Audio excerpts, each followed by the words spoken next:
दोस्तों बड़ी खबर आ रही है ये कि अमेरिका के सेनेटर्स मांग कर रहे हैं कि ईरान के खर्ग आइलैंड पर कब्जा कर लिया जाए। मैंने हमेशा समझाया है कि अमेरिका सिर्फ तेल का भूखा है। आपकी स्क्रीन पर ईरान का खर्ग आइलैंड हमने मार्क कर दिया है।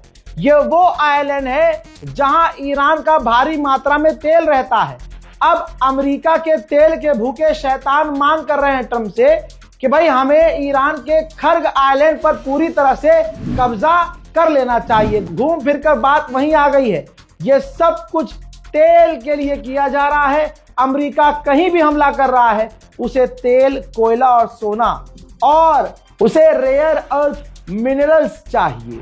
What I would hope they would do would really go take Karg Island. Karg Island is in the northern Persian Gulf. It is an island. It's offshore about 18 miles. And if you take that island, that's 80 to 90% of the petroleum usage that the Iranians have. You basically shut them off economically. Donald Trump ने, गुलाबी सुअर ने परसों कहा था कि Iran कमजोर पड़ गया है, हमला नहीं कर पा रहा है। लेकिन देखिए, हमला नहीं कर पा रहा है, लेकिन फिर भी ईरान का इतना खौफ है कि कुवैत के अंदर अमेरिका ने अपने तमाम काम काज बंद कर दिए हैं। इजराइल के डिफेंस मिनिस्टर ने कहा है कि हमने ईरान की 80% डिफेंस सिस्टम खत्म कर दिए हैं और 60% उसके लॉन्चर्स और ड्रोन्स की ताकत को कम कर दिया है। सुन लिया आपने, अमेरिका इजराइल क्या दावा कर रहे हैं। लेकिन ईरान दुबई पर, यूएई पर, अरब देशों को लगातार अमेरिका के बेसिस को निशाना बना रहा है। दुबई में अमेरिका की बिल्डिंग, जो सरकारी बिल्डिंग है, बेस जो है, फिर से हिट हुआ है। देखिए,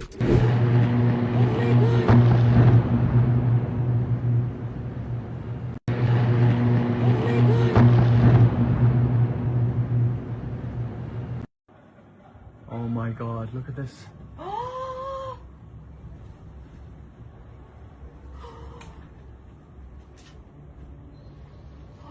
Where is that? Yas Marina. Oh my God. Oh, Just off Yas Marina. Other side of Yas Marina. oh my God. Oh my God. उल्टा ईरान इजराइल के ड्रोन्स लगातार मार रहा है। ये देखिए, ईरान ने आधिकारिक तौर से ये फोटो जारी किया है जिसमें इजराइल का एक ड्रोन टूटा हुआ, गिरा हुआ नजर आ रहा है। पत्रकार ने पूछा डोनाल्ड ट्रंप से कि क्या कुर्दिश ईरान पर हमला करेंगे, तो ट्रंप ने कहा कि अगर वो हमला करेंगे तो ये बहुत अच्छी बात होगी। मेरे दोस्तों, सोचिए अमेरिका की हालत कितनी खराब है। अमेरिका के पूर्व विदेश मंत्री ने कहा है इस पॉडकास्ट में, जिससे अमेरिका में तहलका मच गया है।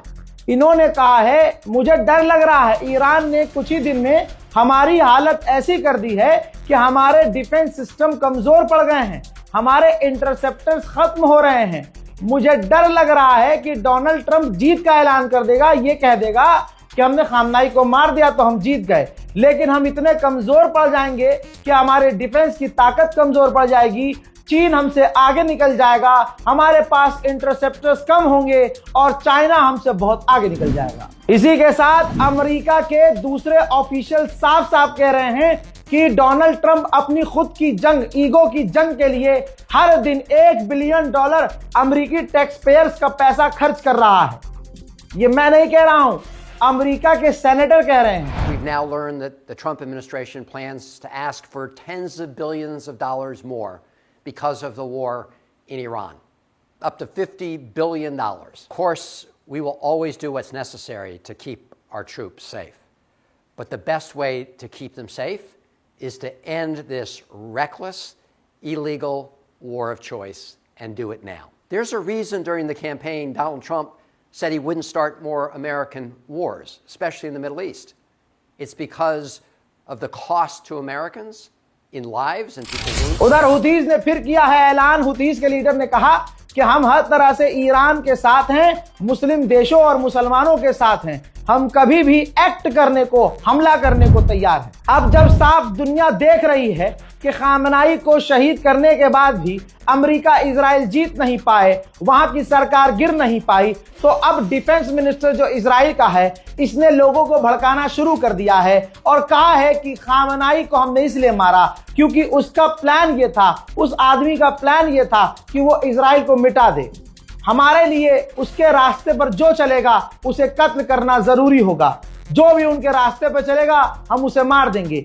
अभी के जो हालात हैं, ईरानियों को उसका फायदा उठाना चाहिए, प्रदर्शन करने चाहिए और अपनी सरकार को गिरा देना चाहिए। मतलब हमला करने के बाद भी, परमाणु बम इस्तेमाल करने के बाद भी, ईरान पर तबाही मचाने के बाद भी जब ईरान की रिजीम नहीं गिरी तो ये भीख मांग रहे हैं ईरानियों से कि तुम खुद सरकार गिराओ। ये है ईरान की ताकत। लेकिन मेरे दोस्तों, कमाल की बात यह है कि अमेरिका और इजराइल का प्रोपेगेंडा फेल हो रहा है। जहां अमेरिका और इजराइल ईरानियों से कह रहे हैं कि तख्ता पलट की बात करो, ईरान के अंदर उल्टा हो रहा है। सारी की सारी आवाम ईरान की गवर्नमेंट के साथ खड़ी हो गई है और गवर्नमेंट के सपोर्ट में अमेरिका और इजराइल की मिसाइलें आसमान में हैं और नीचे ईरान की गवर्नमेंट के सपोर्ट में ईरानी लोग सड़कों पर उतरकर प्रदर्शन कर रहे हैं।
फिर से अमेरिका और इजराइल ने प्रोपेगेंडा चलाया और बयान दिया कि हर दिन ईरान की मिसाइलें और रॉकेट कम हो रहे हैं, जिसकी वजह से वो हमला नहीं कर पा रहा है। लेकिन आप रज़ाग्राफी देख रहे हैं तो आपको दिख रहा होगा कि अरब के इलाके में, मिडिल ईस्ट में ईरान जब लगातार हमले कर रहा है तो बताइए फिर ये कमजोर कैसे पड़ा है।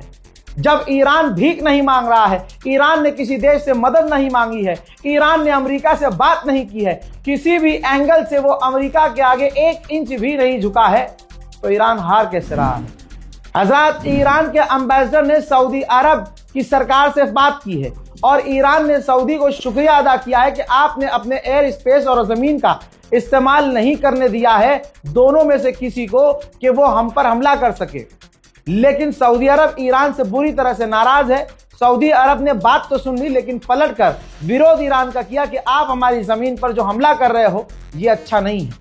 ईरान पहले ही कह चुका है कि हम आपकी जमीन पर नहीं, आपकी जमीन पर जो किराए पर अमेरिका की फौज है हम उसको निशाना बना रहे हैं। उधर मेरे दोस्तों, कुवैत में सैटेलाइट इमेज दिखा रहा हूं। कुवैत में अमेरिकी बेस पर 20 हमले नजर आ रहे हैं, 20 जगह नुकसान नजर आ रहे हैं जहां लग रहा है कि ईरान की मिसाइल और ड्रोन्स आकर हिट हुए हैं। लेकिन गुलाबी सुअर बार बार ये कह रहा है कि ईरान के ड्रोन और मिसाइल कमजोर पड़ रहे हैं।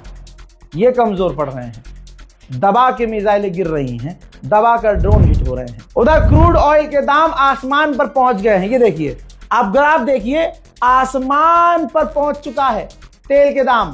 पूरी दुनिया की मार्केट ईरान के हमलों की वजह से हिल गई है। वहीं नेतन्याहू इजराइल के उस बेस पर पहुंचा जहां अमेरिका के F-22 तैनात हैं। दूसरे देश के फाइटर जेट के आगे जो उसको सपोर्ट करता है, एप्स्टीन फाइल है ना क्योंकि इसके पास, तो वहां जाकर F-22 के पास खड़ा होता है और वहां खड़े होकर ईरान को धमकी दे रहा है, ईरान को मिटाने की, ईरान की सरकार को गिराने की। तुर्की के राष्ट्रपति रजब तैयब एर्दोगान ने इमैनुअल मैक्रोन फ्रांस के राष्ट्रपति से फोन पर बात की है और उनको कहा है कि पूरा इलाका आग में झुलस रहा है, इस वक्त डील होनी चाहिए और डील पर तुरंत बात करके इस जंग को खत्म करवानी चाहिए। इजराइल का यूएन का एम्बेसडर, उसके पास भी नेतन्याहू का ऑर्डर पहुंच गया और प्रोपेगेंडा शुरू कर दिया, लेकिन दुनिया सच देख रही है। यूएन के एम्बेसडर जो इजराइल का है उसने कहा है कि अरबों को इजराइल से ज्यादा ईरान ने मारा है। इतना अरबों को इजराइल ने नहीं मारा जितना ईरान ने मारा है। हजरात, यहां बता रहा हूं, भड़काने की साजिश है, ये इजराइल का प्लान है। आगे सुनिए, इसने कहा कि हम सिविलियन पर हमला नहीं कर रहे हैं, ईरान सिविलियन पर हमला कर रहा है। तो ये भी प्रोपेगेंडा पहले ही आप ब्रस्ट कर चुके होंगे, आपके दिमाग में तस्वीर आ गई होगी कि पहला ही हमला इजराइल और अमेरिका ने ईरान के स्कूल पर किया, सिविलियंस पर किया, बच्चियों पर किया, हॉस्टल पर किया, अस्पतालों में किया। हॉस्टल पर तो ऐसा हमला किया कि 160 से ज्यादा बच्चियां शहीद हो गईं, जिनके कब्र की आप ये तस्वीर देख लीजिए। ये तस्वीर, ये सबूत है। लेकिन यूएन में इजराइल जाकर झूठ बोल रहा है। लेकिन ये बात अच्छी है कि दुनिया पहले से ही इजराइल का सच जानती है। आपने वो भी खबर सुनी कि सऊदी अरब ने मोसाद के एजेंट्स को गिरफ्तार किया है, जो सऊदी अरब में अलग अलग जगह सिविलियंस के इलाकों पर बॉम्ब प्लान कर रहे थे ताकि वहां धमाका हो, इल्जाम ईरान पर लगाया जाए और अरब ईरान पर हमला करे। अमेरिका ने कंफर्म किया है कि हमने B-52 परमाणु बॉम्बर से ईरान पर हमले किए हैं। जरा सोचिए, पिछले कई दिनों से अमेरिका अपनी मैक्सिमम पावर, यहां तक कि परमाणु बमों से हमला कर रहा है ईरान पर, लेकिन ईरान नहीं हार मान रहा है। आपको पता है, भारत का वो मीडिया जो हिंदू मुसलमान के बीच आग लगाता है, जो मुसलमानों को आतंकवादी बताता है, जो मोदी के प्रोपेगेंडे को चलाता है, जो आरएसएस के प्रोपेगेंडे को चलाता है, मैं बात कर रहा हूं नव भारत टाइम्स की। और जरा अनभक्तों, पेशाब का नशा अगर उतर जाए तो नव भारत टाइम्स ने लिखा क्या है जरा पढ़ लेना। फुल स्क्रीन पर पोस्ट में लगा रहा हूं, देखिए भारत के मेहमान को किस तरह से इजराइल ने धोखा दिया है। नव भारत टाइम्स ने लिखा है कि विशाखापट्टनम में मेहमान नवाजी का दौर था। ईरानी जहाज IRIS डेना ने शान से भारतीय राष्ट्रपति को सलाम किया। कौन जानता था कि ये दोस्ती इतनी महंगी पड़ेगी। नियमों के पक्के ईरानियों ने जहाज से सारी मिसाइलें और ड्रोन हटा दिए थे। मेहमान जो ठहरे खाली हाथ लौट रहे थे, एकदम निहत्थे और बेफिक्र थे। लेकिन अमेरिका को यह शांति हजम नहीं हुई। श्रीलंका के पास अमेरिकी पनडुब्बी ने MK-48 टॉर्पीडो से वार किया और पलक झपकते ही जहाज को 2 टुकड़ों में बांट दिया। वहीं मेरे दोस्तों, पूरी दुनिया देख रही है कि मोदी सरकार ने अपने दोस्त को कैसे धोखा दिया है। जहां मोदी ने ट्रंप से दोस्ती की तो ट्रंप ने मोदी की दोस्ती पर थूक दिया, लेकिन ईरान के साथ मोदी ने दोस्ती नहीं निभाई। कांग्रेस के प्रवक्ता पवन खेड़ा ने बोला कि भारत का सदा साथ देने वाले ईरान जैसे दोस्त के साथ नरेंद्र मोदी ने गद्दारी की है। जहां दुनिया के सबसे बड़े आतंकवादी ये साबित कर रहे हैं कि ईरान की मिसाइल्स खत्म हो चुकी हैं, ईरान ने वीडियो जारी किया है। ये देखिए, ईरान ने वीडियो जारी किया है जिसमें वो दिखा रहा है कि हम मिडिल ईस्ट की तरफ लगातार मिसाइलें और रॉकेट दाग रहे हैं। वहीं ईरान ने एक और बड़ा खुलासा किया है। ईरानियन ऑफिशियल ने कहा है कि इजराइल कोशिश कर रहा है कि तुर्की और ईरान के रिश्ते भी खराब हो जाएं। वर्ल्ड हेल्थ ऑर्गेनाइजेशन ने क्या कहा है सुनिए। WHO ने कहा है कि अमेरिका और इजराइल के हमलों में ईरान में 13 हॉस्पिटल डैमेज हुए हैं। तो यह सरकारी तौर से क्लियर हो गया वर्ल्ड लेवल पर कि ईरान में अस्पतालों और सिविलियंस पर हमला अगर कोई कर रहा है तो वो अमेरिका और इजराइल है। उधर ब्रिटेन ने अमेरिका को खुश करने के लिए ऐलान किया है कि फाइटर जेट के बाद अब हेलीकॉप्टर भी हम साइप्रस भेज रहे हैं। उधर अमेरिका ने ऐलान किया है कि हम पर्शियन गुल्फ में फंसे हुए टैंकरों को एस्कॉर्ट करना शुरू करेंगे और उनको वहां से निकालेंगे। ईरान बिस्मिल्लाह पढ़ के इंशाल्लाह इसमें हुतीज भी आगे बढ़ेगा। हजरात, इजराइल के विदेश मंत्री ने अजरबैजान के विदेश मंत्री से फोन पर बात की है और ईरान ने जो अजरबैजान पर हमला किया है उसकी निंदा की है। इजराइल पूरी तरह से फुप्पो वाला कैरेक्टर निभा रहा है। इजराइल पूरी तरह से जो हमारे दुश्मन होते हैं मोहल्ले में ही, जो हमसे हसद करते हैं, सामने से लड़ नहीं पाते लेकिन आग लगाते हैं, वो काम कर रहा है। और ये काम अच्छी तरह से भारत, पाकिस्तान और बांग्लादेश के मुसलमान और लोग समझ सकते हैं। दोस्तों, ईरान के खिलाफ तमाम उसके भाइयों को भड़काने की कोशिश इजराइल कर रहा है। अमेरिका कह रहा है कि ईरान मिसाइल और ड्रोन लॉन्च नहीं कर पा रहा है। बहरीन की अब बिल्डिंग दिखा रहा हूं जिस पर ईरान का ड्रोन आकर टकराया है।